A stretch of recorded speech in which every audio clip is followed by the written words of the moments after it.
O programa a seguir é uma produção e realização da Rádio Arquitetura. Todos os direitos reservados. Rádio Arquitetura, 24 horas com você. E agora, na Rádio Arquitetura, mais um campeão de audiência. No ar, programa Urbaniza. A apresentação, Interventura Urbanismo Colaborativo.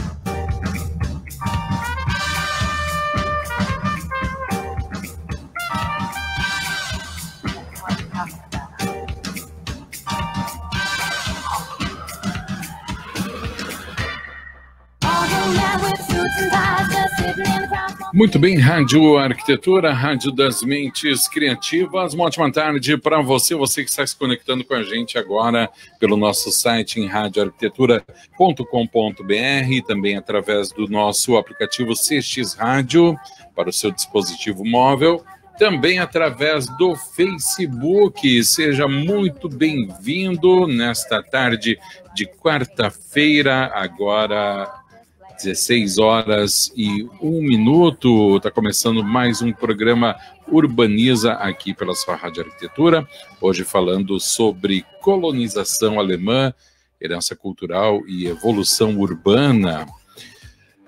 Nossos convidados dessa tarde de quarta-feira, arquiteta e urbanista, mestre em urbanismo, história e arquitetura da cidade, Angelina Wittmann. Também o arquiteto e urbanista, mestre em planejamento urbano e regional, Jorge Luiz Stocker Júnior. Apresentação do programa das arquitetas e urbanistas Carline Carazo e Jéssica Neves. Lembrando que você, querido ouvinte, pode interagir conosco através do nosso WhatsApp 51982119741 e também através do chat lá no Facebook. Aliás, aqui no Facebook, onde os nossos convidados e as nossas apresentadoras já estão a postos. Então, quero dar boas-vindas a todos, dizer que a rádio se sentiu muito honrada com a presença dos nossos convidados e passar a palavra aqui para a nossa querida Jéssica e para a Carline, que estão devidamente paramentadas para apresentar esse programa sobre a colonização alemã. Boa tarde, Jéssica. Boa tarde, Carline. Oi, boa tarde. Viu que a gente não brinca em serviço, né?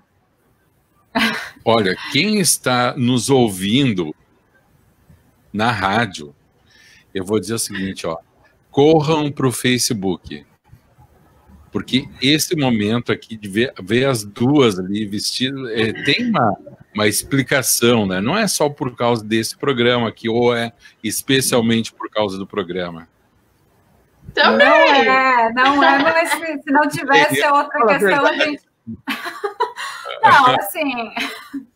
A gente tem uma live depois, então não vai dar tempo da gente... Não daria tempo da gente sair do programa e se organizar e tal, colocar aí o traje. Mas se não tivesse a live, eu acho que a gente ia se organizar para estar aqui também trajado, porque... É que eu pelo menos não perco uma oportunidade, né? Sempre que tem oportunidade eu tô colocando traje, então... Então tá. Eu vou fazer de conta que eu não sei que depois vai ter outra live que vocês tiveram caráter. Esse que tá especial a gente arrumou para vir no programa. Tá, é o que eu imagino, né? Não tô pensando nada diferente disso. Muito bem, olha só, programa de hoje falando sobre colonização alemã, herança cultural e evolução urbana, recebendo os nossos convidados, arquiteta e urbanista, mestre em urbanismo, história e arquitetura da cidade, Angelina Wittmann, e também o arquiteto e urbanista, mestre em planejamento urbano e regional, Jorge Luiz Stocker Júnior, que já estão conosco aqui, e passando a palavra aí, então, para o Jorge, ele está com o microfone mutado ali, é com ele que... E a Angelina, não sei o que houve aqui, ela... aqui está aqui, só um pouquinho que ela está na parte de baixo, ela está com outro dispositivo, vou colocar ela aqui, só um pouquinho para resolver essa parada aqui, deixa eu remover ela aqui, ok, agora, pronto, tudo certinho, então vamos lá, Jéssica, Carline, boas-vindas aos nossos convidados, tudo com vocês aí, tá?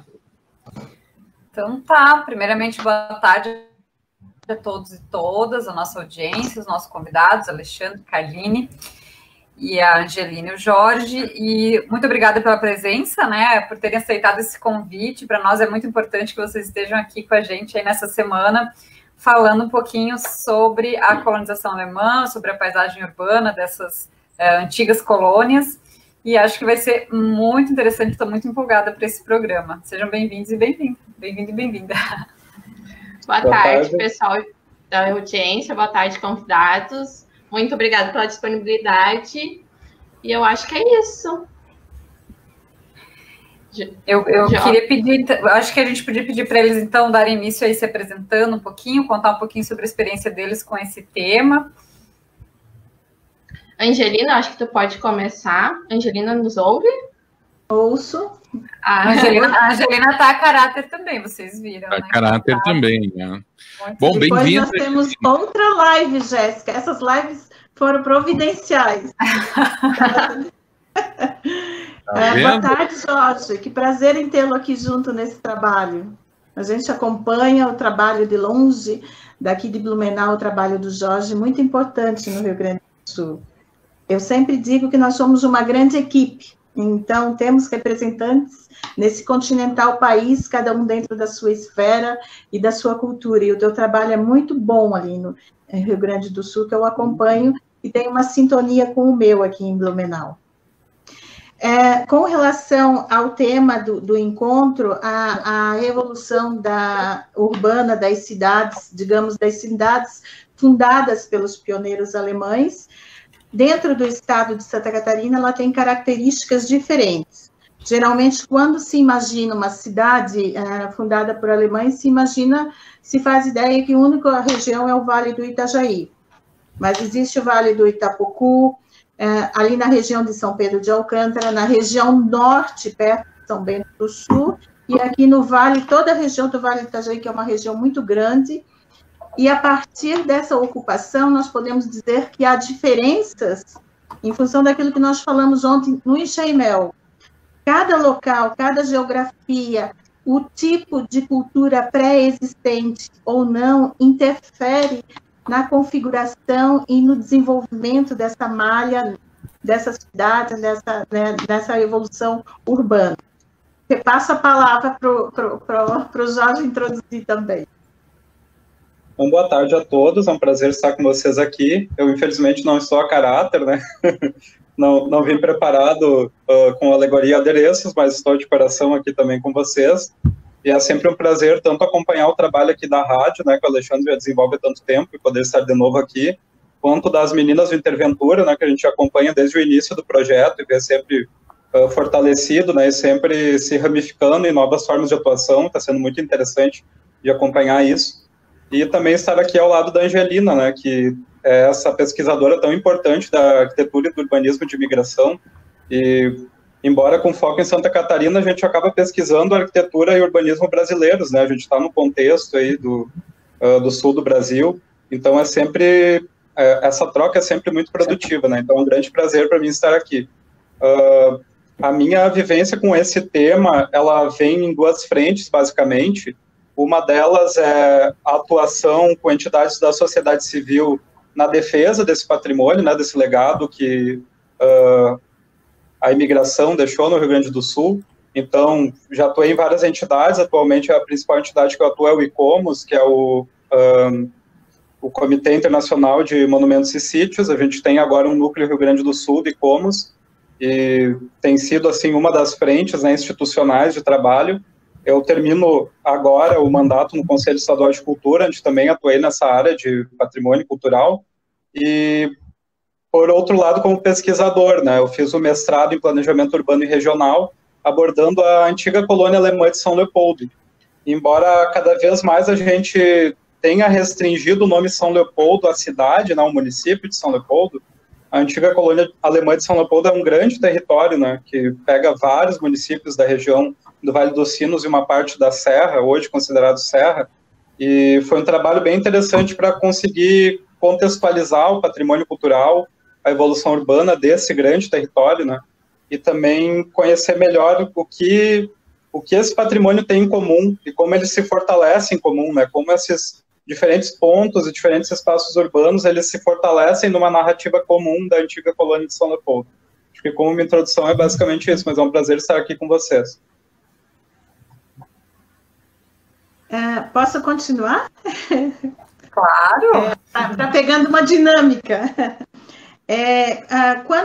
Quando nós começamos o curso de arquitetura e a pesquisa de engenho sobre a ocupação e a arquitetura do pioneiro já acontecia anteriormente ao ingresso no curso.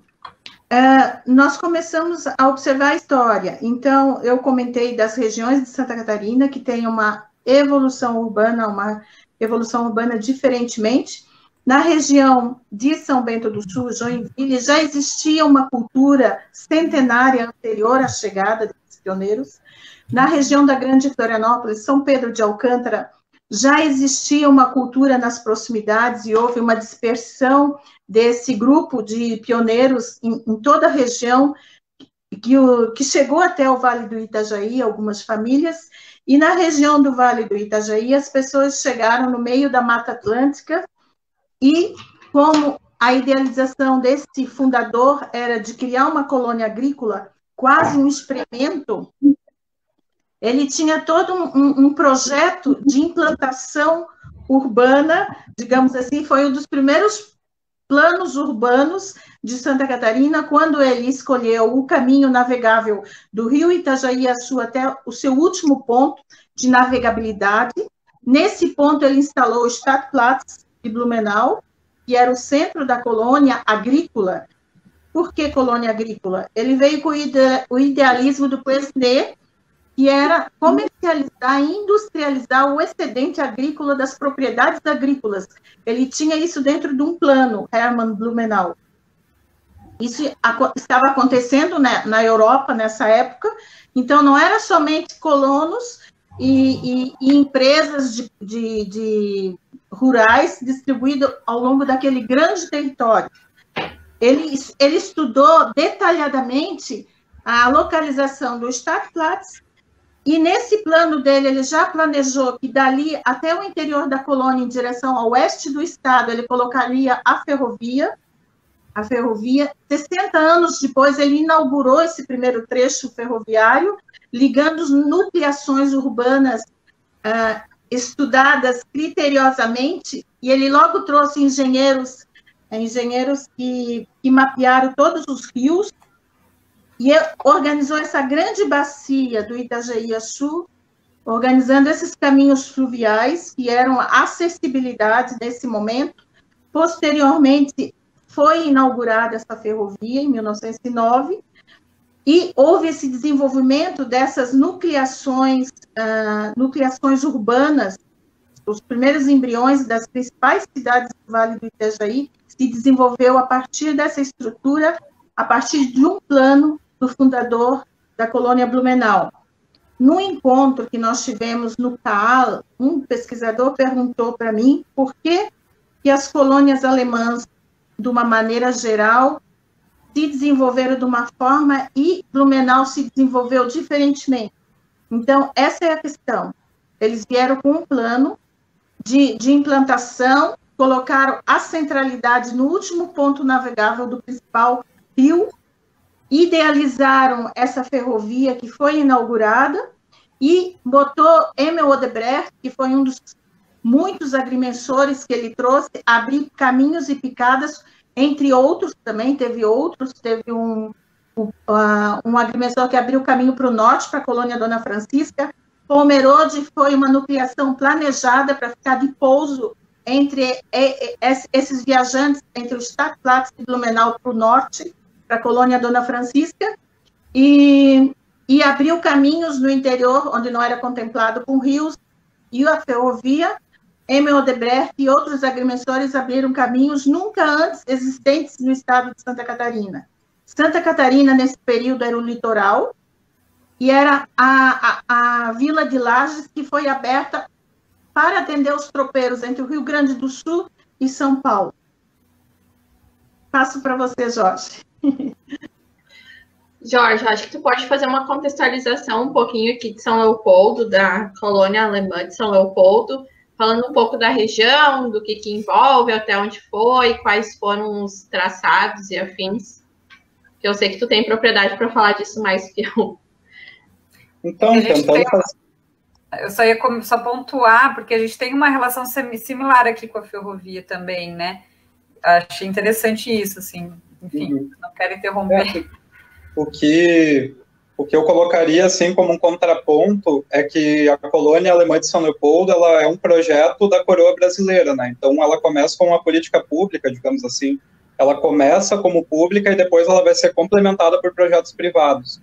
Mas ela basicamente vai ocupar um espaço que era de outro projeto da coroa brasileira, que é a feitoria do linho cânhamo, né? Onde se pretendia produzir linho cânhamo para confecção, né, de tecidos, basicamente. E esse projeto acabou nunca, assim, se efetivando de uma forma muito... nunca teve tanto sucesso.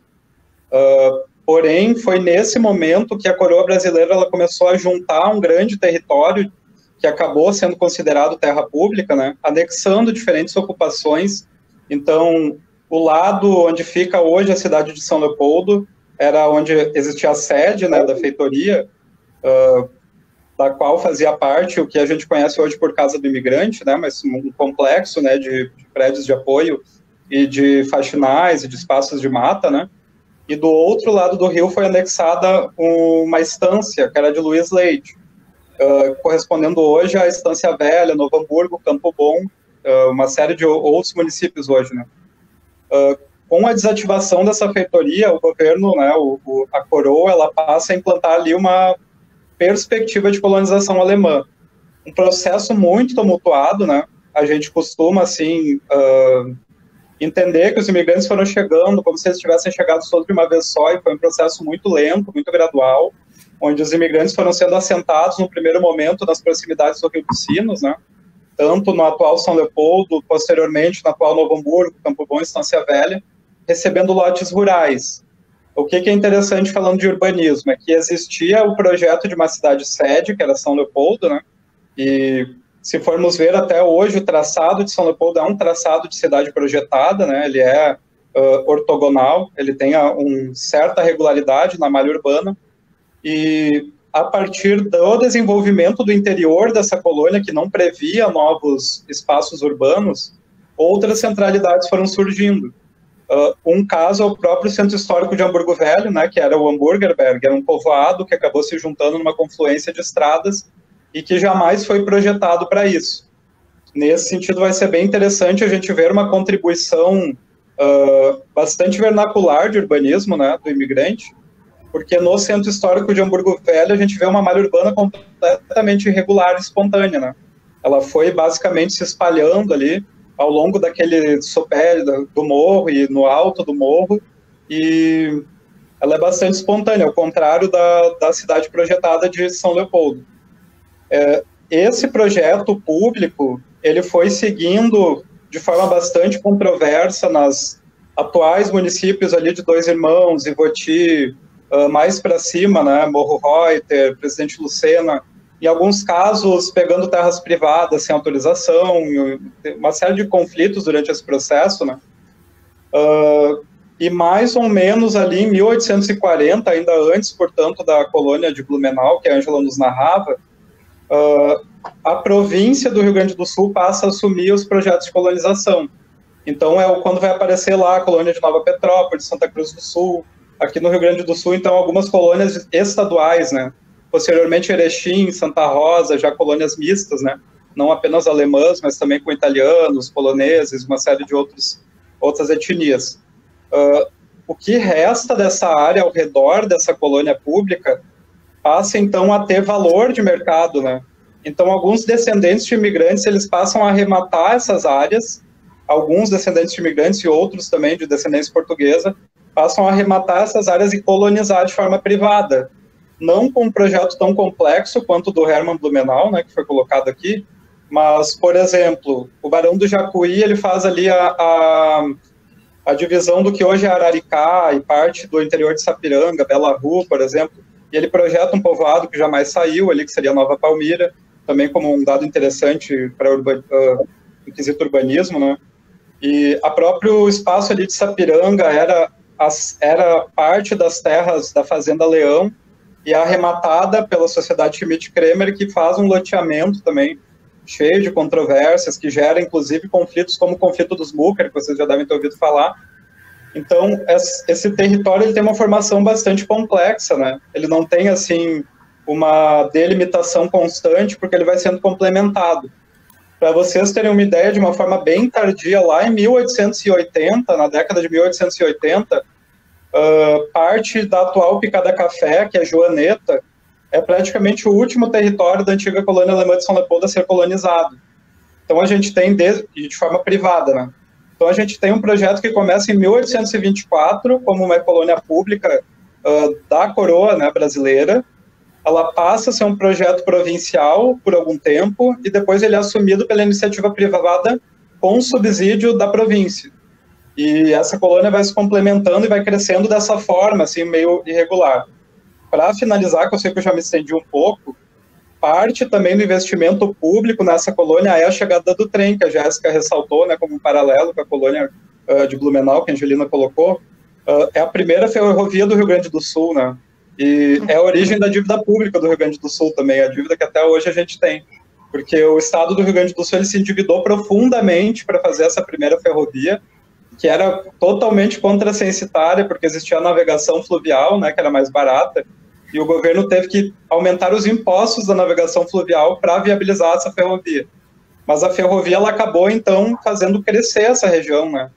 Ao ponto de, quando lermos estudos sobre a formação da região metropolitana de Porto Alegre, a gente vai perceber que ela é polarizada, né, por Porto Alegre de um lado e São Leopoldo, Novo Hamburgo de outro, justamente por esse eixo ferroviário que foi criado e que acabou criando um grande polo dentro da região metropolitana, que é esse eixo São Leopoldo, Novo Hamburgo.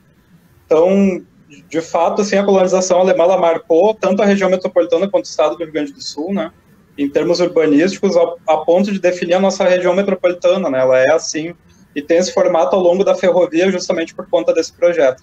Mas vamos trocando aí, acho que eu também já falei um pouco demais por enquanto. Ocupação estelar, né? A cidade se desenvolvia em torno dessa ferrovia. Sim, Jéssica? Não, eu ia dizer que não se estendeu, não, fiquem bem à vontade, a gente tem tempo bom. hoje. Tá ótimo. Eu vou complementando, é legal a gente complementar, porque foi uma história que aconteceu no primeiro momento no Rio Grande do Sul, e depois se acontecia paralelamente. Eu li umas cartas que o Hermann Blumenau escreveu enquanto ele era fiscal da imigração alemã para o Brasil. Ele veio para cá ver como é que os alemães eram tratados aqui, porque lá recebiam informações que faziam propagandas enganosas lá. A pessoa chegava aqui, a história era outra. Então, foi criada uma associação, e o Hermann Blumenau já tinha esse plano de vir para o Brasil, inteligentemente se prontificou e veio como fiscal, e ele visitou essas colônias alemãs do Rio Grande do Sul, as quais ele descreve detalhadamente. É uma coisa muito impressionante. Ele ficou hospedado nas casas de alguns desses pioneiros, ele descrevia quem levava, o nome das famílias. Eu achei, assim, incrível. E a experiência dele tomar o chimarrão pela primeira vez. Não acredito que ele tomou chimarrão. Gente, eu preciso ele disse que ele não conseguia entender como é que as pessoas passavam aquela bomba de boca em boca. Ele comentou isso numa carta aos pais. Que fantástico, meu Deus. É fantástico. Então, falando da ocupação da malha urbana da colônia Blumenau em torno do Stadtplatz e nos vales dos muitos rios que compunham essa bacia do Itajaí, ele também fez um plano. Ele colocava aqueles profissionais e as pessoas com maior aptidão ao comércio próximo ao Stadtplatz, e as pessoas que já trabalhavam na cultura e na agricultura e com gado e rebanhos, para desenvolver essas colônias, essas propriedades agrícolas que deveriam munir essa grande colônia agrícola de matéria-prima. Ele inaugurou esse trem no início do século XX, em 1909, e quem construiu esse trem não foi como foi ali e não endividou, foi uma tríplice contribuição. Foi o Banco Alemão, foi a colonizadora hanseática, que tinha interesse em trazer mais famílias alemãs em terras, em colônias que eles negociariam no interior da colônia Blumenau. Então, eles entraram com dinheiro para fazer essa infraestrutura moderna para a época, e com essa infraestrutura eles venderiam bem o negócio latifundiário dele. Você comentou da colônia agrícola ser privada, então ser pública. Aqui, até 1880, ela foi particular de Hermann Blumenau. Depois de 1880, a coroa encampou, e o Hermann Blumenau passou a ser um funcionário público, porque ele achou que o negócio dele não deu certo. Mas a colônia já existia há 30 anos, e o Pedro II assumiu essa, e aí ela se tornou pública, ao contrário das colônias do Rio Grande do Sul. E esse trem foi fomentado pelos grandes empresários ligados no status da colônia Blumenau, porque eles tinham as fábricas de manteigas, de banha, eles tinham fábricas de sela. As primeiras fábricas de Santa Catarina surgiam nessa região e também na região de Joinville, mais ou menos iam junto com essa industrialização no interior de Santa Catarina, e era necessário que essa matéria-prima do interior chegasse até o estado. Então, o trem foi um boom nesse período, junto com o extrativismo desordenado da Mata Atlântica, onde se construíam os enxainéis, onde se exportava a madeira, se dizimou espécies da Mata Atlântica, uma floresta inteira no interior do Vale do Itajaí. Repasse para ti. Eu só queria pontuar que aqui a questão do trem deixa eu aproveitar e dar uma boa tarde aí para a galera que está comentando, vou fazer um parênteses. Oi, Carmen, um abraço. A Carmen estava conversando comigo aqui um pouco antes do programa. Jéssica acompanhou a nossa live ontem, a Jéssica Maier está aí também, e a Júlia. Um beijo para todas.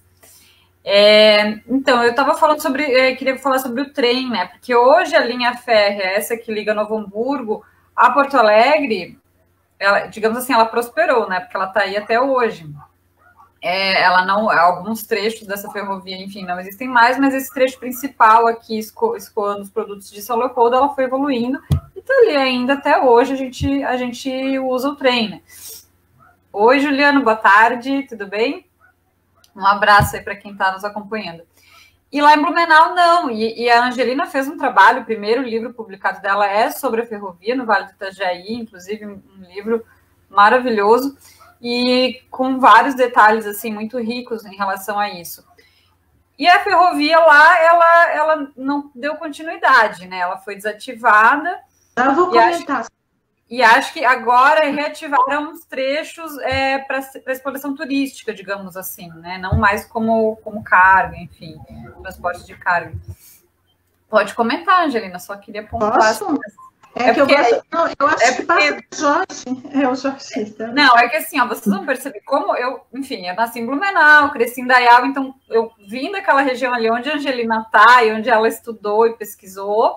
E passava em Dayal. Exato. E aí, e vim para São Leopoldo. Então, desde que eu conheço São Leopoldo, eu fico fazendo esses paralelos. Então, vocês vão perceber que eu vou passar o programa tentando fazer isso, sabe? Então, eu vou comentar só para não perder o fio do trem, para não perder a linha do trem. Vai lá. A construção do trem começou, o primeiro trecho inaugurado em 1909, e nós sabemos que o Brasil optou pelo sistema rodoviarista. Enquanto no governo de Getúlio Vargas, meio que abriu a economia do Brasil meia boca para produtos estrangeiros, para a indústria de fora, mas Juscelino Kubitschek terminou de abrir essa indústria, principalmente para a indústria automobilística, que o motivou a colocar Brasília no meio do cerrado, no meio do nada. Ali endividou o Brasil, e deliberadamente houve um sucateamento desse sistema ferroviário, coisa que não aconteceu em outras partes do mundo, onde um só modal, que hoje eles estão colhendo através dessas... Porque tinha todo um sistema meio quebrado, com bitolas diferentes, mas... Está cortando para mim. Está falhando. Me ouvindo? Está tendo um travamento. Agora deu uma melhorada.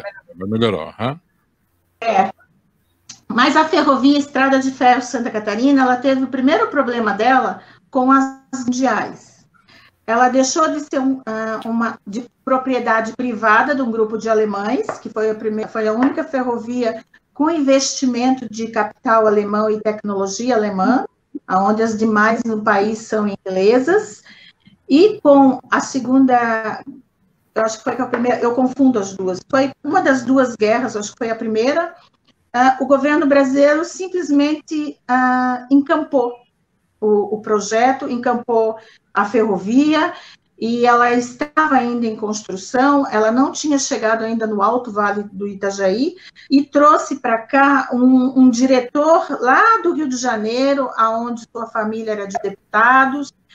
Rio de Janeiro é a capital, né, política. O avô dele era senhor de escravos, era uma família muito rica, e que tinha relação com a família Conder aqui de Itajaí.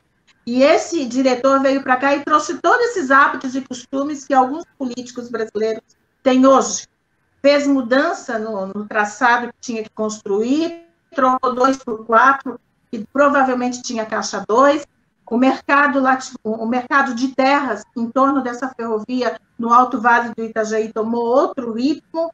Então ali já começou uma decadência, e depois totalmente erradicada em 1971, onde ocupou mais ou menos o mesmo traçado em direção ao oeste, a BR-470, que também tem problemas hoje ela não atende a demanda de fluxo de veículos, de caminhões, porque é um caminho importante que liga o oeste de Santa Catarina ao litoral, para essa não só de pessoas, mas também da produção entre essas regiões, né? Jorge. Então, o que eu ia comentar, basicamente, é o seguinte, um pouco do contexto, assim, da relevância dessa via férrea, que foi a linha Porto Alegre-Novo Hamburgo, e que posteriormente se estendeu a Porto Alegre-Canela. Foi, como eu comentei, a primeira ferrovia do Estado, ela causou uma série de endividamentos para o Estado, mas como ela ficou praticamente, digamos assim, inutilizada por ser muito cara e ligar um ponto com o outro que já tinha uma ligação mais barata, que era a hidroviária, ela acabou demandando uma expansão tanto da linha férrea quanto de estradas que levassem até o ponto final, que era Novo Hamburgo. Então, a gente vai ter, assim, boa parte da configuração urbana da região metropolitana sendo dada por esse fato. Começa pelo centro de Novo Hamburgo ser onde é, né? Porque o povoado começou em Hamburgo Velho e acabou deslocando-se a centralidade para Novo Hamburgo, porque ali terminou a ferrovia, então ali se instalou o ponto final da ferrovia. Quem passeia aqui pela Serra conhece ali a estrada Presidente Lucena, que começa em Ivoti, passa por Presidente Lucena e sobe, né, em direção à Nova Petrópolis, Picada Café. Essa estrada ela foi aberta exclusivamente para dar acesso de todas essas colônias até o ponto de carga da aviação férrea, para que os colonos, então, trouxessem seus produtos e descarregassem em Novo Hamburgo. Então, uma estrada estrutural até hoje ali, né, entre esses municípios, que foi aberta em função da ferrovia. Por outro lado, se abriu a ferrovia de Novo Hamburgo até Taquara, no primeiro momento, né, e lá já existia, então, a colônia privada do Mundo Novo. Então, foi um novo eixo, né, que deu uma continuidade para essa linha e tornou ela mais interessante, porque ligar Porto Alegre a Taquara não era tão fácil quanto ligar Porto Alegre a São Leopoldo, por exemplo, pelo Rio dos Sinos. E, da mesma forma, a extensão dessa linha até Canela fez com que a serra se consagrasse como espaço de veraneios, né? As pessoas iam antigamente para passar veraneios e fazer retiros, digamos assim, medicinais, inclusive. E até hoje a gente tem a Serra como uma região meio turística. Então tem essa série de impactos interessantes. O Brasil, como a Angelina já colocou, ele passou a abandonar um pouco o modelo férreo ali pela década de 30 já. E na década de 40 ele já estava praticamente sendo sucateado. Então, com essa ferrovia não foi diferente, né? Ela chegou a ficar um bom tempo integralmente desativada. Ela foi sendo fechada gradualmente. Se perdeu muito do patrimônio dessa aviação férrea. Então, por exemplo, a cidade de Novo Hamburgo não tem nenhum remanescente de estações férreas, né? São Leopoldo tem apenas a estação principal, mas a estação do bairro Rio dos Sinos já foi demolida. A cidade de Campo Bom ainda tem uma estação que é bem nova, ela foi inaugurada em 34, um pouco antes de se desativar a aviação férrea. E assim por diante, alguns municípios ainda têm, normalmente são prédios públicos hoje, né? Museus, memoriais. E, enfim, ela ficou um bom tempo desativada. Ela volta na década de 70 no formato do Transurb, né? E ela passa assim, ela demora bastante para chegar em São Leopoldo de novo. Se eu não me engano, ela chega em São Leopoldo já agora, nos anos 2000, assim, ela demora bastante mesmo para voltar a São Leopoldo. E aqui a Novo Hamburgo faz poucos anos, né, que o Transurb ele voltou a funcionar. E é interessante que ele faz, como a Jéssica colocou, né, ele praticamente emula essa linha antiga, porque boa parte do leito é o mesmo, né. A partir de São Leopoldo ele muda um pouco de leito, mas até ali praticamente é o mesmo leito da ferrovia antiga, né, então ele tem essa correspondência histórica. Mas o Brasil passou a investir no transporte de carga por rodovias, né? Então a gente vai ver tanto a região aqui quanto o estado recortado por grandes rodovias. Era muito mais fácil para o Brasil, digamos assim, para o estado do Rio Grande do Sul se endividarem com capitais estrangeiros para fazer rodovia do que para fazer trem próprio, né? Porque interessava para esses lugares também vender insumos, vender todo tipo, inclusive carros, né? Crescer a indústria automobilística. Então, teve assim, um gradual abandono. E, infelizmente, boa parte ainda não está na atividade. Existe a previsão de ampliação do Transurb, ou de uma linha paralela, como a Aeromóvel até Taquara. Mas a gente sabe o quanto isso demora, né? Como já demorou para essa linha vir de Porto Alegre até Novo Hamburgo. Provavelmente se irão aí uns 10 anos para chegar a Campo Bom, Sapiranga, esses demais municípios. Mas a ferrovia ela sempre tem esse potencial integrador, né? Os municípios que eles estão ao longo da mesma ferrovia, eles acabam se integrando e culturalmente, socialmente. Então seria interessante mesmo para essa região ela ter novamente, né, esse vínculo através da mobilidade urbana, porque em muitos aspectos esse vínculo se rompeu, né? Tanto que, como eu comentei no início, quando se fala aqui em São Leopoldo, se lembra só do município de São Leopoldo, sendo que há poucas décadas atrás, alguns municípios aqui ainda eram parte da colônia de São Leopoldo, e eles já não se reconhecem como parte do mesmo território, né? E isso causa uma perda cultural enorme, porque quando a gente pega, por exemplo, em Dois Irmãos, uma usina hidrelétrica que foi construída na cascata, na divisa entre Ivoti e Dois Irmãos, pela prefeitura de São Leopoldo, para abastecer a cidade de São Leopoldo, a gente vê que esse patrimônio ele é sempre territorial, né? Esse patrimônio não diz respeito a Ivoti e Dois Irmãos, ele diz respeito também a São Leopoldo. Então, claro. E assim por diante, toda a região ela tem, né, o patrimônio de cada município conversa com o patrimônio do restante do território. Então, o resgate dessa territorialidade seria algo bem importante para o reconhecimento desse patrimônio, porque, do contrário, ele acaba parecendo uma coisa de menor importância para o local, né, quando ele não está contextualizado nessa grande história. Ô Jorge, essa relação ali, eu estou dando aula lá no Alto Vale, que é o interior da colônia Blumenau. E lá em Rio do Sul, eles não aceitam, eles não verbalizam, mas eles não aceitam que eu começo a iniciar a história da nucleação urbana primária aqui no estado. Eles acham que é bairrismo. Eles não aceitam uma história pretérita anterior à data do desmembramento. E eu bato isso muito forte no meu blog com relação a outros núcleos também, porque eu ando por ali, porque eu estudo Colônia Blumenau. E Colônia Blumenau, para mim, é essa região toda. Região toda. Lá em Tuporanga, lá em cima, lá em Dayal. E Blumenau é Blumenau, também parte dessa colônia. Então, eu vou ali com os grupos culturais, nas outras nucleações, e falo, eles começam a contar a história dali para frente, dali para trás não existiu o cara que fez a picada, não existiu o que fez a primeira casa de comércio, e aí lá em Rio do Sul, que é a capital do Alto Vale, as pessoas não aceitam, os alunos não aceitam, às vezes, com direito à reclamação, que eu sou bairrista. Aí eu falei, vocês surgiram da onde? De 1931 para cá? Então, por que aconteceu esses desmembramentos cadenciados aqui na grande região da colônia Blumenau? Você falou, na década de 30, começou o sucateamento da ferrovia. A década de 30 foi o governo Getúlio Vargas, que ele seguia a linha do nacionalismo.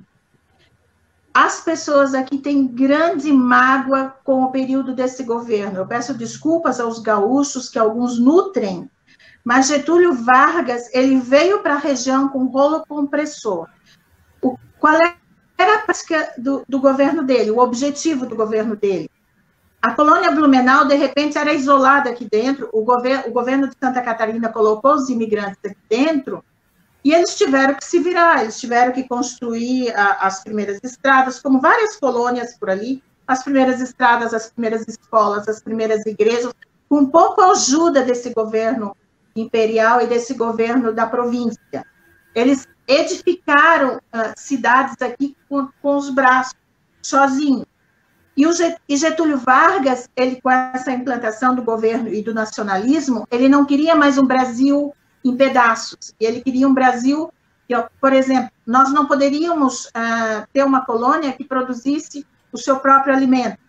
Teria que essa produção deveria circular entre essas regiões. Ele não admitia mais regiões autossuficientes e isoladas. E também ele não admitiu que se falasse alemão, que se falasse italiano, e ele determinava que escolas que falassem alemão fechassem.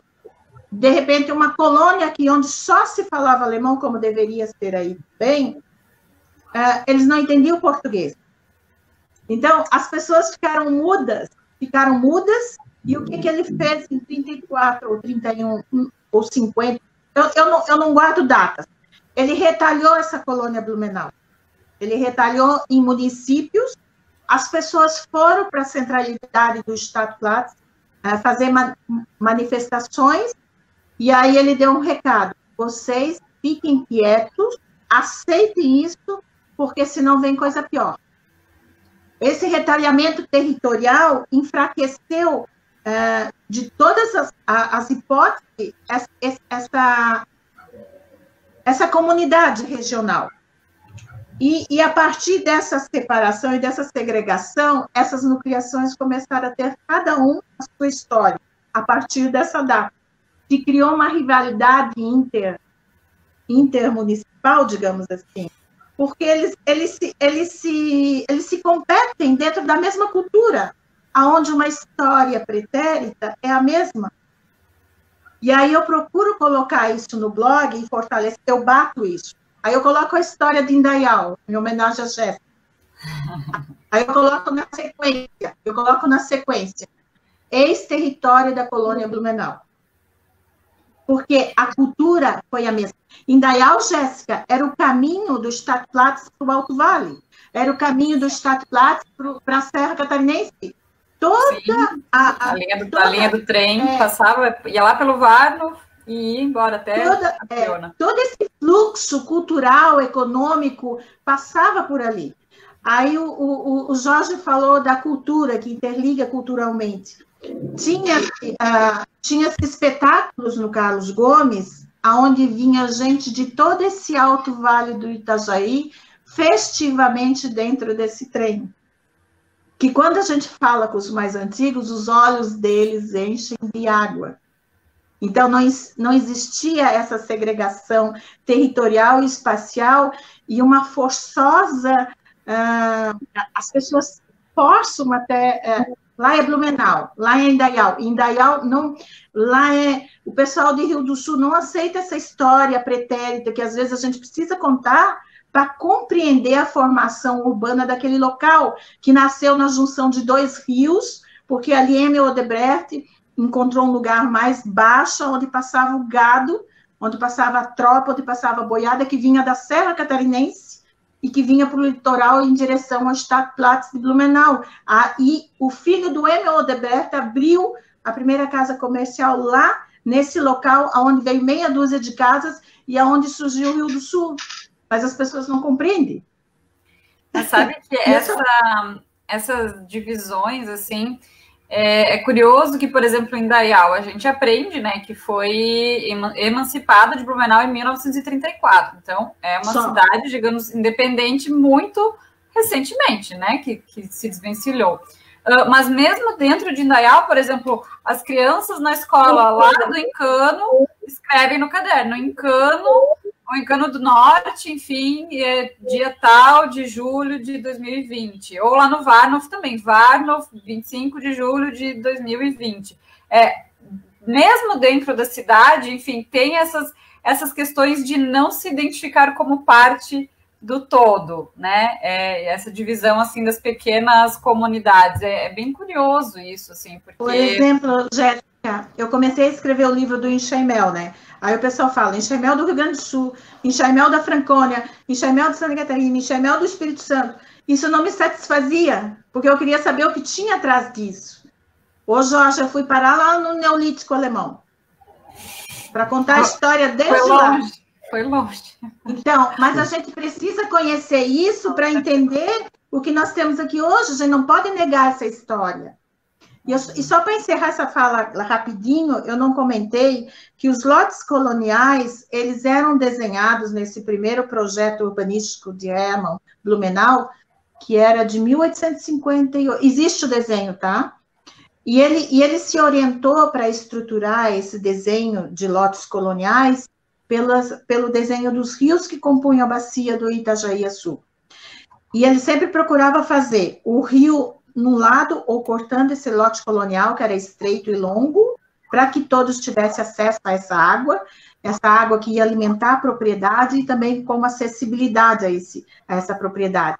E no outro lado desse lote colonial tinha a estrada.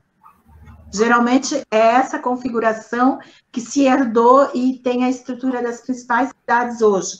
E coincidentemente, hoje, as pessoas chegavam pelos rios. E, coincidentemente, hoje, as cidades dão costas aos rios. Esse elemento tão bonito naturalmente, tão prestigiado e tão valorizado nas cidades europeias para a navegabilidade, para a contemplação. Aqui na região do Vale do Itajaí, as pessoas dão as costas, não utilizam como área de lazer, muitas vezes não é respeitado a APP, que significa o que está ali, poderia ser um espaço de lazer e de modalidade, de intermodalidade junto com ciclovia, junto com ferrovia, junto com rodovia, porque não a hidrovia, como já era no início do século, não existe. Teimosamente, aqui em Blumenau, tem um grupo que ocupa o antigo porto do Stadtplatz, que está indo lá todo final de semana com seus jet skis, com seus barcos, e fazem os momentos de lazer. A Jéssica, acho que viu até o momento do Rio, uma vez, um tempo atrás. Isso informalmente continua. Blumenau a bordo. Né? Mas agora existe informalmente alguns membros que vão lá e fazem isso. Por exemplo, eu estou dando aula no Alto Vale, as pessoas não entendem que o rio pode ser utilizado para lazer, para transporte, para várias coisas, pescaria. As pessoas têm que abrir picada no meio do mato para ir lá com a vara de pescar alguma coisa. Não existe estrutura para isso diante de um elemento tão forte, historicamente, geograficamente, dentro da paisagem, de forma natural, como é o rio, que é uma das características das cidades alemãs. Todas as cidades alemãs, as principais... A gente faz, Infelizmente, aqui em São Leopoldo também. A gente sempre faz esse paralelo, porque aqui em São Leopoldo é uma das características das cidades alemãs, e não foi em vão a construção dessas muitas cidades aqui, e hoje, por desconhecimento, as pessoas viram as costas para essa questão. Jorge. Eu queria perguntar, eu queria fazer uma pergunta para o Jorge. Quer falar, Carline? Não, eu só queria complementar que a gente sofre o mesmo mal aqui em São Leopoldo, Angelina, e na região do Vale dos Sinos também, das pessoas virarem as costas para os rios e só lembrar nele em duas situações, agora que deu cheio, dias atrás, ou se dá seca que a gente fica sem água. E eu já ouvi aqui que argumento em sala de aula que as pessoas não gostam do rio porque o rio enche, que o rio faz enchente. E ali, ó, isso já é uma consequência, muitas vezes, porque o nível aumentou, da ocupação irregular, das APPs não respeitadas, das ocupações das encostas, da impermeabilização do solo, já é uma consequência disso, porque as enchentes são mais altas. Mas aterrar uma área de várzea para fazer um loteamento de alto padrão no período que a ferrovia chegou lá. Então, o engenheiro da ferrovia foi na frente, loteou, aterrou uma área onde o rio ocupava e loteou, as pessoas de alto padrão, porque era caro, foram residir lá, veio a primeira grande enchente, agora estão construindo em áreas mais altas, muitas vezes em cima de tipologias do patrimônio histórico. Então, é uma coisa assim que não tem muita reflexão. E eu tenho que falar aqui porque é um fato e, de repente, isso alerta, isso chama, e é uma coisa que, às vezes, as pessoas não se dão conta. Sim. Nós temos agora um intervalo. Jeto quer fazer a tua pergunta antes? Eu também tenho umas perguntas anotadas aqui.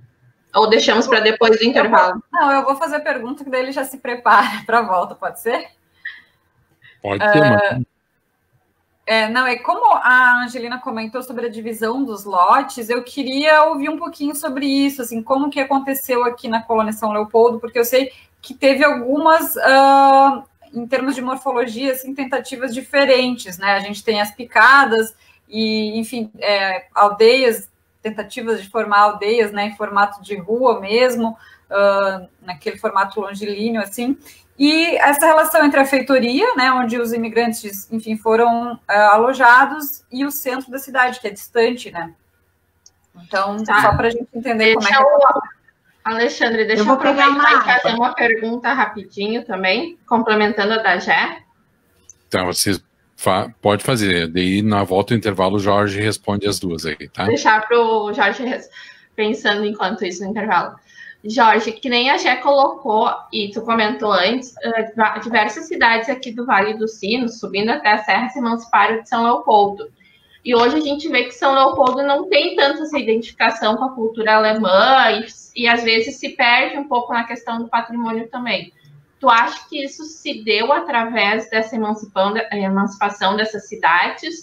Porém, todavia, circunstância, eu me questiono, porque pelo que a Angelina estava falando, em Blumenau também aconteceu isso, mas parece que em Blumenau não se perdeu essa questão do patrimônio, nem dessa herança cultural tão forte que nem parece que São Leopoldo e região perdeu, sabe?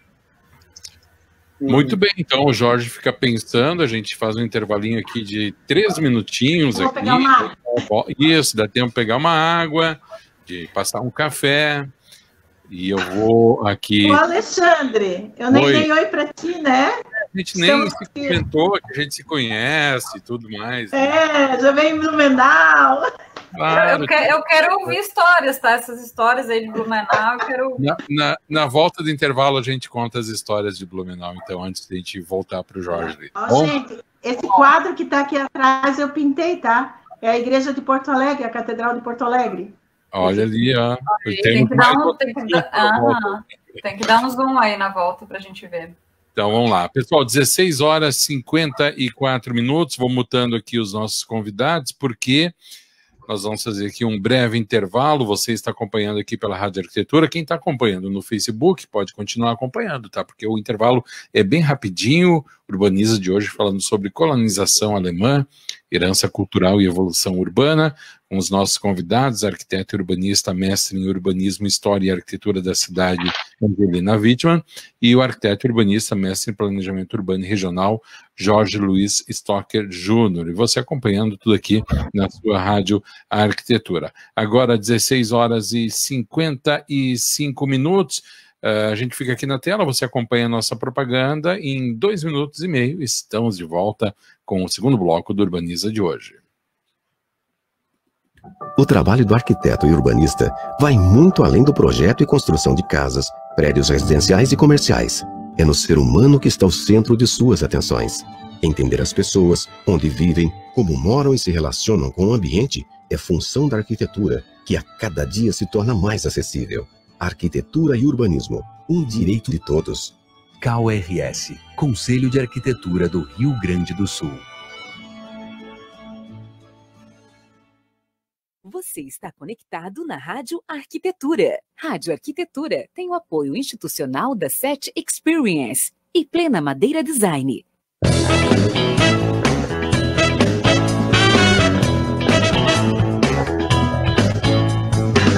A SET é inquieta e está em constante evolução. A empresa possibilita conexões entre pessoas e negócios inspiradores. Por isso dizemos que nós fazemos a ponte. A gente faz a ligação entre você e as tecnologias inovadoras em áudio, vídeo e automação. Além disso, abrimos o nosso espaço para a realização de eventos corporativos e acolhemos projetos colaborativos. A SET fica em Novo Hamburgo, na 25 de julho, 1290. Venha tomar um café e trocar experiências com o Tarek, a Ana e toda a equipe. Telefone 51-3600-0077.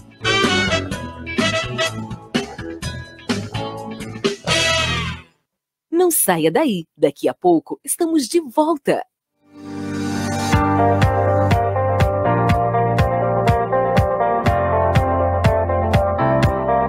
A Plena Madeira Design oferece as melhores soluções em madeiras nobres, desenvolvendo projetos de decoração e design como decks, pergolados, brisas e assoalhos, além de ser reconhecida por oferecer beleza e acabamento único em produtos deste segmento. A Plena se tornou especialista em projetos desafiadores que primam pela inovação, design e elegância. Traga seu projeto que a Plena Madeira Design executa. Fone 5135421384. plenamadeira.com.br. Fique agora com o segundo bloco do programa. Okay, now, from the beginning. Hit it, boys. Hit it! That's what I'm talking about. Muito bem, Rádio Arquitetura. Estamos de volta para o segundo bloco do programa Urbaniza desta quarta-feira. Agora são 16 horas e 58 minutos. A temperatura aqui na Grande Porto Alegre em 28 graus e 3 décimos. Você acompanhando o nosso programa pelo site da Rádio Arquitetura, também através do aplicativo CX Rádio, também com imagens no Facebook. Lembrando que você pode interagir conosco pelo nosso WhatsApp, 51982119741, também através do Facebook, com os comentários no Facebook. Pauta de hoje: colonização alemã, herança cultural e evolução urbana. Com os nossos convidados, a arquiteta e urbanista, mestre em urbanismo, história e arquitetura da cidade, Angelina Wittmann. Também o arquiteto e urbanista, mestre em planejamento urbano e regional, Jorge Luiz Stocker Jr. Apresentação do programa, as arquitetas e urbanistas Carline Carazo e Jéssica Neves. Agora, 16 horas e 59 minutos, vou tirar aqui os nossos convidados do mudo para incluí-los na conversa. Quem mutou isso, seu próprio microfone, pode tirar. Muito bem. Antes de a gente voltar para o debate, o Jorge está nos devendo aqui 2 respostas que foram feitas antes do intervalo. Então, 2 situações. Primeiro, falar que a minha passagem por Blumenau, antes de chegar em Blumenau, ela teve uma aventura incrível, que um dia eu vou contar, que ninguém sabe. Ficamos empenhados na ida, a Angelina sabe, quebrou o carro no meio do caminho, nós ficamos quase 4 horas na estrada, quase chegamos atrasados no evento. Mas mesmo assim foi um evento maravilhoso, a cidade é encantadora, o pessoal mais ainda, ficamos hospedados lá no Plaza, e realmente assim, fomos embora com aquela vontade de não ir embora ou de voltar o mais rápido possível. Então eu peço que a Angelina transmita ao pessoal em Blumenau nosso abraço, o abraço da Rádio Arquitetura, o vovô Chopão, né, que também... Conheceu o meu herói de infância, vovô Chopão. Foi muito bacana, porque é uma figura conhecida, o personagem, óbvio, na cidade, né? E nós entrevistamos ele e tal, e daí à noite, quando a gente estava num bar lá, a gente combinou de ir, e ele junto, mas não como o vovô Chopão, né? Como, não recordo o nome dele. E Luiz. E daí, quando nós chegamos lá e estávamos no bar, daqui a pouco apareceu ele paramentado lá, vestido de vovô Chopão, e a vovó Chopão, e o pessoal na volta, né, brincando e tal, e eles vieram direto na nossa mesa, e foi um momento muito bacana. E o segundo aqui, eu quero pedir... Oi. Ele é um publicitário que faz trabalho há mais de... a idade do Oktoberfest, de dedicação. Pelo que eu lembro, ele falou que, não sei se havia alguma divergência, mas antes ainda, um ano antes da Oktober, ele já promovia alguma coisa dentro da cidade fomentando. Então, um abraço. E outra que eu vou pedir licença para vocês, mas é porque eu tenho que pagar uma aposta agora ao vivo, mandar um abraço para o Fausto Steffen, arquiteto aqui de Novo Hamburgo, e me perguntou por que eu não estava vestido de alemão. E eu disse que estou vestido de alemão da cintura para baixo e não aparece. Chapéu ali.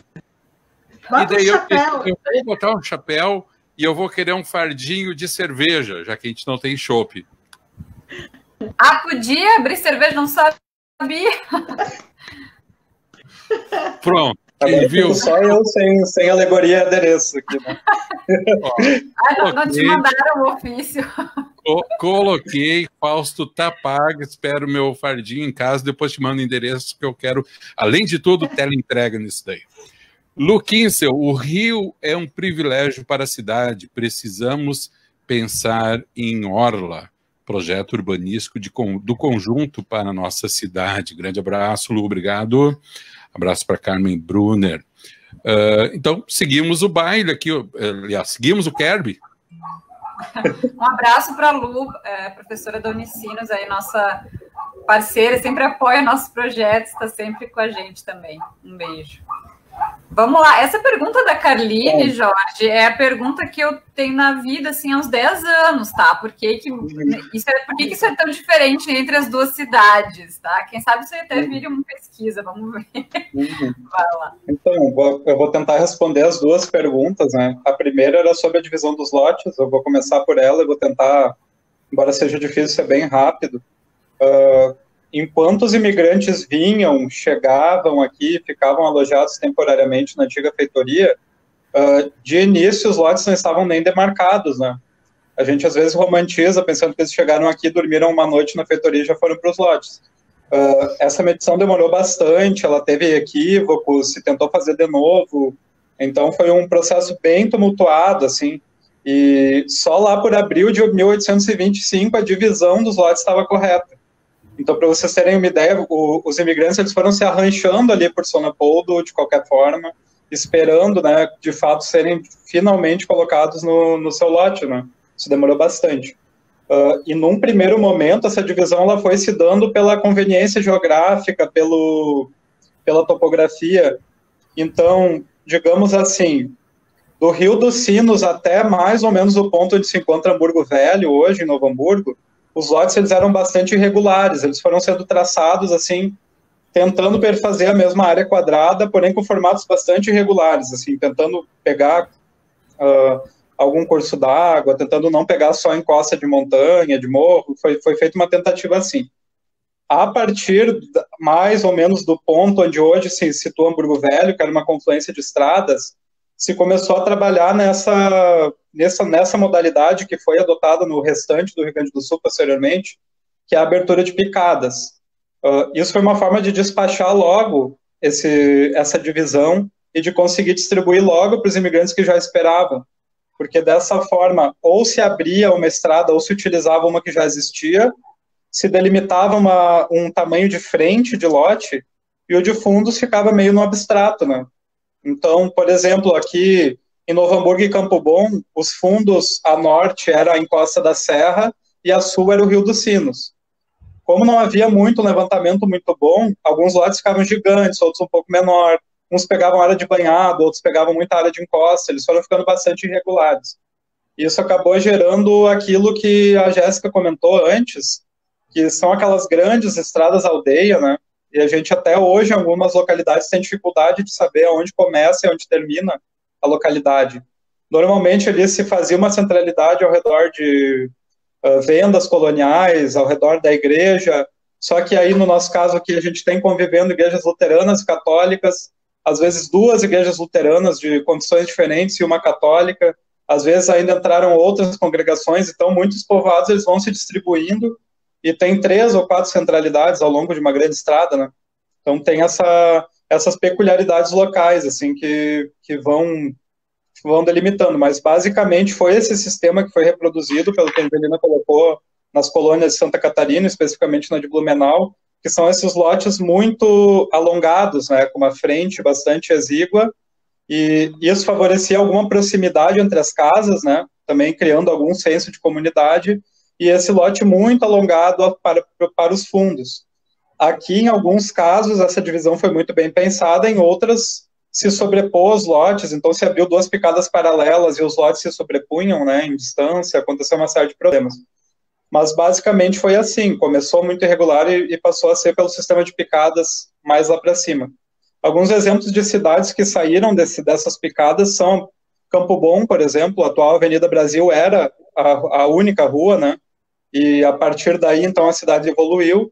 Ivoti, Dois Irmãos, Presidente Lucena, Lindolfo Collor, todas elas vão saindo dessas grandes picadas, né?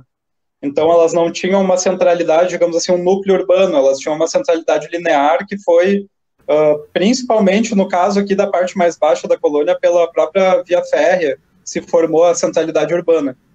Então pega o exemplo de Campo Bom. Campo Bom era muito pequena, tinha pequenas centralidades ao longo de todo o território, e a partir do momento que a aviação férrea instalou uma estação, ali se definiu aonde ficou sendo a centralidade, né? E isso ocorreu em muitos lugares a partir da abertura da estrada Presidente Lucena, por exemplo. Então o cruzamento da picada com a estrada Presidente Lucena acabou configurando um núcleo urbano e assim mais ou menos foi evoluindo. A questão da identidade cultural, eu acho que parte da explicação está naquilo que a Angelina colocou, porque aqui também houve uma campanha de nacionalização bastante intensa, né? Alguns municípios foram rebatizados temporariamente.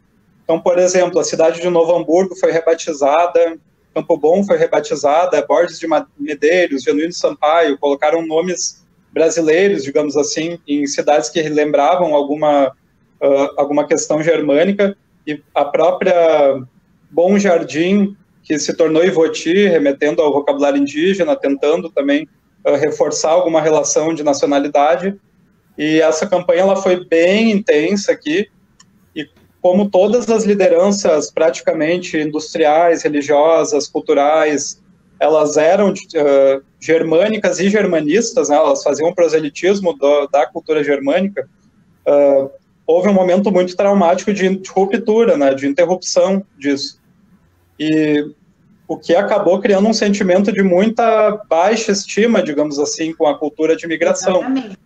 Ela foi tida por aqui, na zona urbana principalmente, que configura hoje, digamos assim, São Leopoldo, Novo Hamburgo, Campo Bom, Estância Velha, Sapiranga, esse eixo mais ou menos.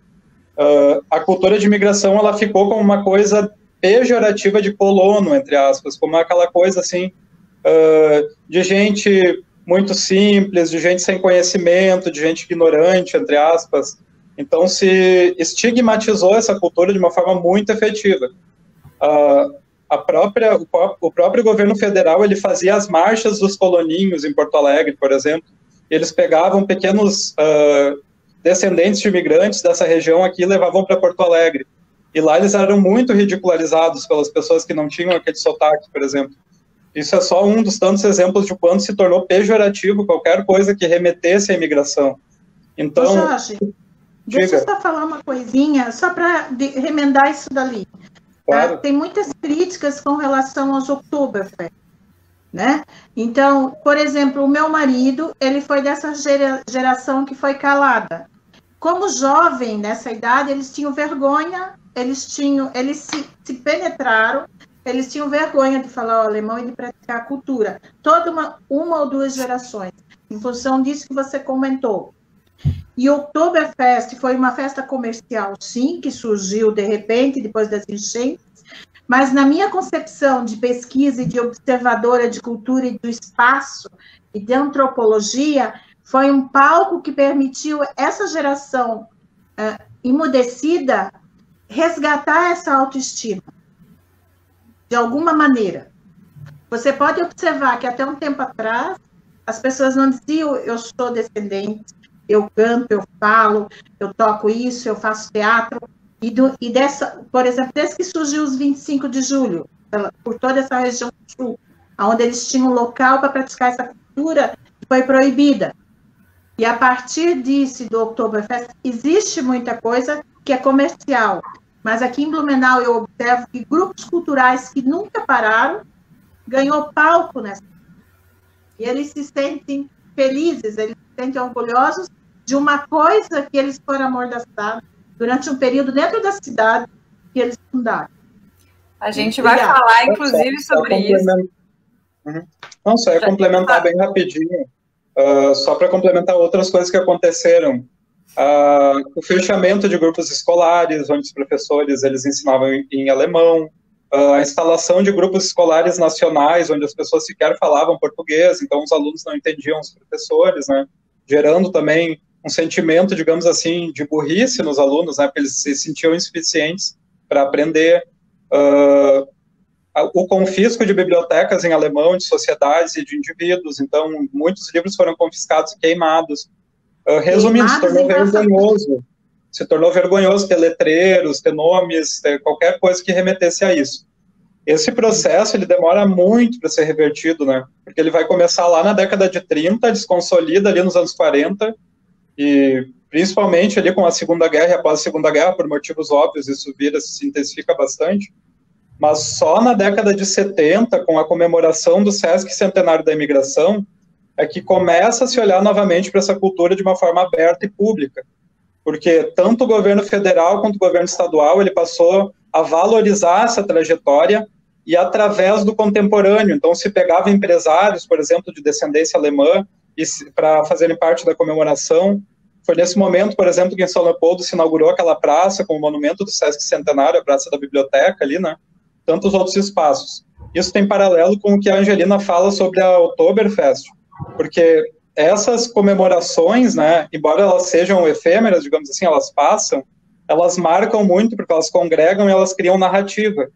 Então, quando se juntou toda a população para comemorar o Sesc Centenário da Imigração Alemã, por exemplo, se articulou um grupo de defesa do patrimônio em Novo Hamburgo que fez, ao longo da trajetória, com que hoje se tivesse a Casa Schmidt-Presser tombada em nível nacional, o Centro Histórico de Hamburgo Velho tombado em nível nacional, e tudo partiu dessa efeméride, digamos assim, do Sesc Centenário. E da mesma forma, em Novo Hamburgo, na mesma época se agitou os primeiros tombamentos estaduais, então saiu o tombamento do Castelinho, saiu o tombamento da Ponte, saiu o tombamento da antiga feitoria, a partir de uma festividade que tinha uma pretensão, digamos assim, muito restrita. Então, essas festividades, elas acabam, quando elas não descambam, assim, para uma caricatura apenas, e se desinteressam da cidade, por exemplo, se desinteressam da história, quando elas valorizam a história, né, elas acabam sendo um ponto de partida para esse reconhecimento da identidade. Eu acho que no caso de São Leopoldo, mais do que qualquer outro município, isso falta muito, porque é muito enfraquecido, né, a gente acompanha, embora com algumas melhoras ao longo do tempo, que as festividades anuais de São Leopoldo, por exemplo, elas não têm características culturais, né? Elas são muito difusas, no geral elas tentam ser assim uma festa genérica, onde tudo que, digamos assim, é popular acontece. Não existe uma tentativa de reforço de alguma identidade local. E isso é extremamente importante, né? Nessa questão de reforçar uma identidade cultural étnica, por exemplo, as festividades são um pilar, assim, sem isso é muito difícil. Elas se perpetuem também. Exatamente. A nossa live hoje às 18 horas é sobre isso. Angelina, eu convidei a Patrícia Hellman, aí de Blumenau, que conhece, a Carline vai estar com a gente, e o secretário de turismo de Dois Irmãos. O tema é justamente isso, assim, como perpetuar essa identidade e fazer com que os jovens se interessem por essas tradições, por essa cultura. E eu vejo que em Blumenau, a Oktoberfest, por mais que podem criticar o quanto quiser, mas ela tem um papel fundamental nisso, assim. E realmente aqui Posso falar? Aqui, só deixa eu terminar rapidinho. Aqui em São Leopoldo, a gente tem a São Leopoldo Fest, que ela vem, né, digamos, com essa intenção, mas acaba falhando por não trazer, talvez, tantos símbolos, digamos assim, tantas tradições culinárias, que poderia ter muito mais, né? Mas eu sei que o Oktoberfest em Blumenau também já teve essa fase, então eu tenho esperança de que chegaremos lá. Mas se tu tá ali, mas sabe, Jéssica, sabe o que acontece em Blumenau? É um dos motivos que eu tenho um blog também, o Alexandre já sabe, eu já falei lá com ele em ano passado. E é como as casas em Chaimés também. A gente tem que resgatar a autoestima dessa geração que perdeu, dos filhos deles, mostrando que os pais faziam, como é que a escola funcionava. A gente tem que resgatar essa cultura e também não tem que ficar engessado no passado. Exato. Se diz assim também, ó, cultura alemã. E se fala em cultura alemã como se o alemão fosse todos iguais. Na Alemanha tem muito mais diferenças culturais que o Brasil. Que se a gente já pega um gaúcho, um baiano e um amazonino, a gente já vê que não tem nada a ver uma cultura com a outra. É rico, multicultural. E na Alemanha é assim também. Então, aqui, os descendentes desses pioneiros acham que alemão é alemão. Pronto, é alemão. Aí tu vai lá para a Alemanha, tu vê que lá no sul é uma coisa, tu vê que no meio é outra, no norte é outra e tal. E aqui em Blumenau, o que nós estamos fazendo agora? Nós, digo porque eu me meto no meio também. A gente continua esse intercâmbio. Ele rompeu. Mas o intercâmbio atual continua. Pessoas da Alemanha... Veio outro dia um compositor na minha casa que olhou o blog e ficou aqui em casa. É um dos maiores. Então, essas trocas continuam. A gente vai para lá, vai para a casa deles. E os grupos vêm para cá e vão para lá. Esses grupos culturais que foi resgatado nesse 25 de julho e em outros cacetiram, eles mantêm intercâmbio permanente com as várias regiões da Alemanha. Porque tem diferença. É isso. Pessoal, só interromper para fazer a pergunta aqui da Júlia, para poder dar tempo, tá? Dos nossos convidados responderem. Diz a Júlia Rolim, muito bom o programa. Tem uma pergunta para o Jorge e a Angelina sobre a Casa do Imigrante. Qual seria a melhor forma de fazer a recuperação desse patrimônio? Falo referente a uma construção ao longo do tempo. Vocês acham que simplesmente um projeto de arquitetura resolveria ou precisamos de uma estratégia mais profunda, Angelina e Jorge? Posso fazer uma rápida intervenção? E aí eu já passo para a Angelina? Porque o que eu vou falar tem muito a ver com o que a Angelina vinha falando e responde essa pergunta. A gente precisa se dar conta que patrimônio é tudo aquilo que faz sentido no presente, né? Então, não é apenas uma questão, um memorialismo, um passadismo, uma coisa morta, estagnada. O patrimônio ele precisa fazer muito sentido no presente para existir, para se quer existir. Ele é uma construção de sentidos em cima do que fica do passado, né? Seja de prática, seja de físico, né? No caso da arquitetura. Então, eu acredito que a Casa do Imigrante, ela precisa de um grande momento de construção comunitária ali, né? Além da intervenção de restauro arquitetônica, que precisa seguir todo o rigor técnico, né, o conhecimento que essa área já acumula, né, que os técnicos dessa área já acumulam, de fazer um bom diagnóstico, uma boa intervenção ali, utilizando, se for possível, o projeto original, utilizando o que restou de materialidade, demarcando a intervenção, todos esses critérios básicos assim, de intervenção no patrimônio, além do físico, eu acho que aquele espaço ali demanda muito uma reconstrução de sentido coletiva, né? Porque essa casa ali, ela foi muito simbólica em vários períodos, mas ela também ficou muito abandonada por vários períodos. Então, a gente precisa pensar o que ela vai simbolizar agora. O que aquele espaço vai nos trazer? Por que as pessoas vão visitar aquele espaço? Porque o fato dela ter caído e não ter incomodado tanto assim, isso já é um pouco sintomático da falta de relação das pessoas com aquele espaço. E acho que é tão claro quanto aquele espaço ali tem um potencial, né, uma grande área verde, tem todo o potencial de acontecer inúmeras coisas ali, e me parece muito pequeno que se pense nesse espaço ali como um segundo museu, por exemplo. Não reduzindo a importância de um museu, que eu acho os museus importantíssimos, os acervos importantíssimos, mas essa casa ali não funcionou como museu, né? Eu acho que isso é claro para todos, ela não funcionou apenas como museu, ela não conseguiu a sua, digamos assim, a sua manutenção ao longo do tempo, funcionando apenas como museu. Então, me parece que ressignificar aquele espaço ali, para conectar ele com a população, é primordial para qualquer coisa que se faça ali. Eu acredito que se apenas se restaure e volte até aquele uso, assim, em 10 anos a gente vai ter esse problema de novo, porque não fez nem 10 anos que ela havia recebido a última intervenção, né? Então, a gente vê, assim, como é rápida a decadência, digamos assim, de um espaço que tem pouca importância, de fato, para a população. Então, é claro que eu não vou me arriscar aqui a dar usos, mas eu penso que sim, ali poderia ter um espaço de memorial, e eu acho que ele não pode ser o memorial da cidade de São Leopoldo, ele tem que ser o memorial da colônia de São Leopoldo, porque esse espaço ali é significativo para a feitoria, a antiga feitoria, e para toda a colônia de São Leopoldo. Então, resgatar a escala regional, resgata o interesse regional desse espaço ali, ao mesmo tempo que dá usos contemporâneos para esse espaço ali, é importantíssimo, né? Ele não pode apenas ser um espaço de acervo, porque a cidade de São Leopoldo tem um excelente espaço de acervo, que é o Museu Histórico Visconde de São Leopoldo. E aquela casa ali tem potencial para muito mais do que isso, né? Para que se vivencie a história de formas diferentes, que se vincule de formas diferentes com aquele espaço. Então, eu faço muitos votos de que, além da recuperação do espaço, que se faça uma recuperação afetiva daquele lugar ali também, né?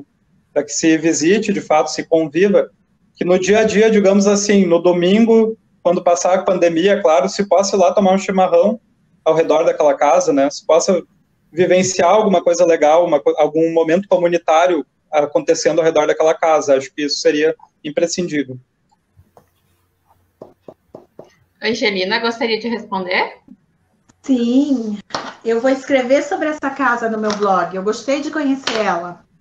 Eu vou só complementar, Jorge, muito bem pontuado a tua fala. Eu vou complementar com alguns comentários. Quando se fala na história milenar de algumas cidades muradas da Alemanha e de outros países da Europa, você pensa que eles deixam lá a casa engessada durante séculos sem esse uso atualizado. Então, nesse último tempo que eu fui lá, eu fui pesquisar em Chaimel, o arquiteto lá da cidade levou numa edificação do ano de 1100, aonde se automatizava toda essa edificação, que era um antigo moinho medieval, e na parte interna dela tinha todo o aparato para funcionar um escritório da mais alta tecnologia e contemporaneidade. Enquanto paisagem da cidade, as cidades... vou dar só um hífen. O que eu achei importante nessa casa da feitoria, exatamente o entorno dela não foi descaracterizado também. Ela foi descaracterizada, mas o conjunto que recebeu esse primeiro grupo de imigrantes em 1824, e que também já funcionava, já tinha outro uso anteriormente, ele está ali, coisa que nós não encontramos em muitas dessas importantes cidades daqui da região, onde se descaracteriza o espaço urbano, e aí se perde isso que você falou na tua fala, se perde esse encantamento, e não, ela pode estar ali caída, mas ela não foi modificada enquanto conjunto de cidades, e a paisagem da chegada desses pioneiros existe. Então, de fato, o arquiteto, o urbanista e as pessoas que vão organizar um espaço ou uma arquitetura, o que ele faz é readequar o uso dessa arquitetura que teve importância em tempos passados, em recortes passados, para outra sociedade, para outro uso. Ele vai fazer essa adequação para esse uso atual, com critério, com a historicidade, para dar essa continuidade. Mas, na verdade, o nosso trabalho é essa readequação espacial nas várias escalas de cidade à arquitetura, sem quebrar e sem... Por isso que é muito polêmico isso quando entra na área do preservacionismo. Então, ela deve ser resgatada. Eu acredito que dentro da técnica que ela foi construída, até mesmo para mostrar como ela foi construída, eu descobri alguns elementos de casas semelhantes. Eu recebi de uma senhora que estava na palestra ontem, Jéssica, a foto de uma casa igualzinha, inclusive com a estrutura embaixo do peitoril das janelas. Então, eu vou fazer uma analogia quando eu vou escrever isso, e essa técnica deve ser resgatada, não com tijolos maciços, como nós vimos lá, mas como taipa, até para as pessoas observarem, deixar partes à mostra, para os interessados perceberem como era construída uma edificação dessa. E esse entorno, concordo plenamente, Jorge, ele deve ser aproveitado para atrair essas pessoas, como eu vi lá em Porto Alegre, naquela praça grande, que as pessoas vão para a praça, vão andar de bicicleta, vão expor artesanato, e ali nós temos esse espaço que pode fazer, agregar e atrair pessoas para esse local histórico ímpar para o Brasil. Não é só para a região, não é só para o sul, é para o Brasil. Ali chegou o primeiro grupo organizado de imigrantes alemães. E o lugar, ele não está descaracterizado, o local. Então, o Museu do Ipiranga, por exemplo, eu fui lá no Museu do Ipiranga, lá nas margens do rio Ipiranga, que tem só um fio d'água mais ou menos lá, eles reconstruíram aquela choupana para as pessoas terem uma noção espacial do que era aquilo ali quando Pedro I levantou a espada lá. Então, é isso aí. A Alemanha é na Alemanha. E uma coisa que eu falo sempre, quem conhece gosta e quem gosta cuida. Se a pessoa desconhece o que foi aquilo, desconhece a sua história, o que significou, como é que ela pode gostar e como é que ela pode cuidar daquilo? Ter apreço, ter carinho. Então, alardear essa história. Essa é a nossa missão aí, né, Carline? Estamos aí, pelo menos com a cartilha, um pouco disso, né? Fazer essa educação patrimonial, de falar para as pessoas o que essa casa representa, né? Em todo o contexto histórico, desde antes da imigração até após, para ver se a gente consegue resgatar um pouco desse carinho por ela, porque que nem tu falaste, Angelina, a gente só cuida do que a gente ama, né? Então, como que a gente vai cuidar de algo que a gente não sabe nem por que tá ali? Por que eu vou me importar se eu não sei nem o que é? Então, quem conhece gosta, quem gosta cuida. E muito. Isso aí. Ai, gente, estamos nos encaminhando para o final, né? O Alexandre já está ali se movimentando. Ô, Jéssica, se eu não tivesse realmente uma live daqui a pouco, eu ia pedir para participar da próxima. Não, eu estou quase te convidando aqui. O Jorge. Eu adoro. O Jorge, eu tenho... Eu ia adorar. Eu só preciso arranjar uns papelzinhos, né? Só o que me falta nesse momento. Ou, se tiver algumas outras, pode me chamar. Ô, Jorge, uma briga que eu tenho aqui com o povo é que não é... Como é que tu chamou? Adereço. Alegoria e adereço. Eu falei brincando. Isso o pessoal chama, o pessoal acha que isso é coisa de carnaval. O pessoal chama de fantasia, eu fico louca. Tá fantasiada de alemoa? Eu já me mexi aqui naquela. Ai, que linda a tua fantasia de Frida. Oi? Mas não é? Mas não é? Não, mas a gente tem um programa por aí. Mas confesso que eu sempre soube, mas eu só me peguei nos detalhes depois que eu conheci a Gé. Porque eu sei que se eu não falar certo que é o traje, né? Falei certo. E assim, ó, cada região da Alemanha tem um traje diferente. Aí o pessoal pensa que é tudo Dirndl, que é da Baviera, que é do sul, mas cada uma região daquela, que era um antigo ducado, que só se juntou em 1871 para formar uma nação, se brigava entre si. Cada uma daquelas tem um dialeto, um traje, um jeito de comer, tudo diferente um do outro. Inclusive, amanhã a gente tem na nossa programação aí da Semana da Imigração uma live sobre os trajes com a Ingrid Marksen, e ela vai falar, e ela sempre olha para o meu traje e diz, não, mas esse aí é traje de Oktoberfest, porque é mais curtinho, não vai até o tornozelo, tem um decote, então ela sempre implica um pouquinho com o meu traje, mas na última vez que eu encontrei ela já aprovou, ela disse, não, teu traje tá ok, ainda tá comportado, mas ele é da Oktober, lá de Munique. Claro, de Blumenau, né? Mas é inspirado na de Munique. Justamente por isso. Porque tem traje de passeio. Uhum. Não é um traje igual dos grupos folclóricos, por exemplo, tradicional. Traje histórico. Exato. Uhum. Mas é isso, então, gente. Muito bem, pessoal. Vamos nos encaminhando para o final do programa. A Carmen Brunner dizendo que as meninas estão lindas. Obrigada.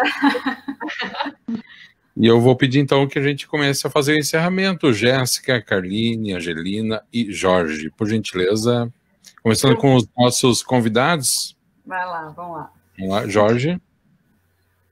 Então, sempre um prazer estar aqui com vocês. Eu fiquei muito contente de ter podido participar dessa conversa. Aprendi muito com a Angelina, sempre aprendo muito com as meninas também, com a Jéssica e com a Carline. E estamos sempre por aí, né? Quando precisarem alguma ajuda, algum apoio também, estamos sempre por aí. Obrigado. Nós fazemos parte de uma grande malha, quando tem um objetivo. Então, quando tem um momento desse, uma oportunidade dessa, de encontrar o Jorge, de encontrar a Jéssica, encontrar a Carline, falando assuntos desse tipo, o que nós estamos fazendo? Propagando, fazendo as pessoas terem contato com isso. Então, quanto mais acontecer isso, as meninas ali apareceram no jornal hoje, seu trabalho, né? A gente precisa utilizar essas ferramentas e divulgar, porque quem conhece gosta, quem gosta cuida. Ignorar um assunto é retrocesso que faz nós tomarmos ações muitas vezes que podem não ter, pode ter consequências e não ter retorno dentro das cidades, dentro das culturas, dentro das famílias. Obrigado pela oportunidade. Muito bem, Jéssica. Gente, para mim, assim, ó, eu vou até fazer um print desse momento, porque eu tô aqui no meio, e daí tem a Angelina de Blumenau e o Jorge aqui, Novo Hamburgo, São Leopoldo. E para mim, desde que eu vim para São Leopoldo, em 2010, eu sempre encho o saco das gurias falando, né? Ninguém aguenta mais me ouvir falar, mas em Blumenau é assim, daí é assado. E eu tô sempre fazendo esse paralelo entre as duas cidades do meu coração, né? Eu me sinto cataúcha, sempre falo isso. Então, para mim, esse momento está sendo muito especial. Agradeço por vocês terem aceitado esse convite. Obrigada pela aula que vocês sempre nos dão. É sempre um prazer aprender com vocês. Obrigada. E obrigada a toda a gente aí que nos acompanhou. Carline. Eu gostaria de agradecer ao convite que foi feito à Angelina e ao Jorge. Obrigado por aceitarem, por falar um pouquinho e fazer essa comparação entre as duas cidades, que eu acho que as duas têm muito a agregar, ainda mais nessa semana que a gente acaba comemorando o dia 25, né, que é no próximo sábado, que é a questão da imigração alemã. Agradeço muito, agradeço também a todo mundo que contribuiu com comentários, com perguntas. E a gente está aí para sempre estar discutindo. Sinceramente, eu estou aqui babando, né? Foi uma aula, aprendi muito com o Jorge em questões da colônia de São Leopoldo, que eu ainda não conhecia, com a Angelina também em questão de Blumenau, porque eu ainda não conheço Blumenau, confesso que é um... Olha, todas as vezes que eu tento planejar de ir, acontece alguma coisa que não dá. Esse ano eu tinha certeza que eu ia ir, agora já não sei mais nada. Mas... tenho muita ânsia de ir a Blumenau para conhecer e comparar essa história, que nem a Gê acaba fazendo essa comparação e esses questionamentos, porque eu tenho certeza que se eu não me questionar tanto quanto, eu vou me questionar um pouco mais. Eu deixo o convite a vocês, eu receberei com muito carinho os 3 colegas, se vierem a Blumenau. E Alexandre pode vir quando quiser lá com a Adi. Eu achei que ia deixar de fora, os 3 colegas. Pronto. Eu vou, mas eu para ir para o Blumenau não preciso nem de convite, eu vou assim e vejo o que acontece lá depois. O máximo que pode acontecer é me perder lá entre canecões de chopp e já era, estou feliz também. Gente, muito obrigado aos nossos convidados, obrigado por essa aula nesta tarde de quarta-feira. Realmente é um assunto que eu acho que foi falado em algum momento, né? A gente não pode, acho que tem que preservar o passado, tem que ter o reconhecimento, né? Mas a gente também tem que ter um pé no presente e fazer com que as novas gerações entendam a importância disso dentro do contexto histórico e principalmente não sintam vergonha disso, né? Que foi durante muito tempo de uma certa forma, aconteceu, e eu posso falar porque também sou de descendência alemã, misturado como todo bom brasileiro, mas tem ali umas gotinhas de sangue alemão também. Então, muito obrigado aos nossos convidados nesta quarta-feira, a arquiteta e urbanista, mestre em urbanismo, história e arquitetura da cidade, Angelina Wittmann, também o arquiteto e urbanista, mestre em planejamento urbano e regional, Jorge Luiz Stocker Jr., as nossas queridas apresentadoras, Carline Carazo e Jéssica Neves, do Interventura. Agradecer a todos que participaram aqui da nossa live, né, comentando, inclusive até vou colocar na saideira do programa aqui os últimos comentários. Rubem Dias, muito bacana, curtindo e aprendendo muito com todos vocês. Também Carmen Brunner, gratidão, sempre aprendendo com vocês. Cirlei Blaut Fengler, é uma pena que o 25 de julho é conhecido hoje pelo Dia do Colono e Motorista. Jéssica Maier, obrigada, gostei muito da apresentação. A Karin Brickmeier, parabéns, muito live, muito vivo. E a todos que acompanharam também no site da Rádio Arquitetura. Muito obrigado a todos, vou desconectando aqui os nossos queridos participantes. Angelina, muito obrigado, um beijo a todos vocês aí em Blumenau. Jorge, também muito obrigado pela participação. Carline, grande abraço, até semana que vem. Gé, abração, valeu, tudo de bom, bom final de semana. E para você que está acompanhando a Rádio Arquitetura, você fica agora com a nossa programação automática. Você que acompanha aqui a nossa transmissão, também quero pedir que você entre no nosso Instagram, dê essa força ali no @Arquitetura Rádio, segue a gente que sempre tem programação da Rádio Arquitetura. Desconectando nossos amigos no Facebook, muito obrigado a todos vocês. Na sequência também...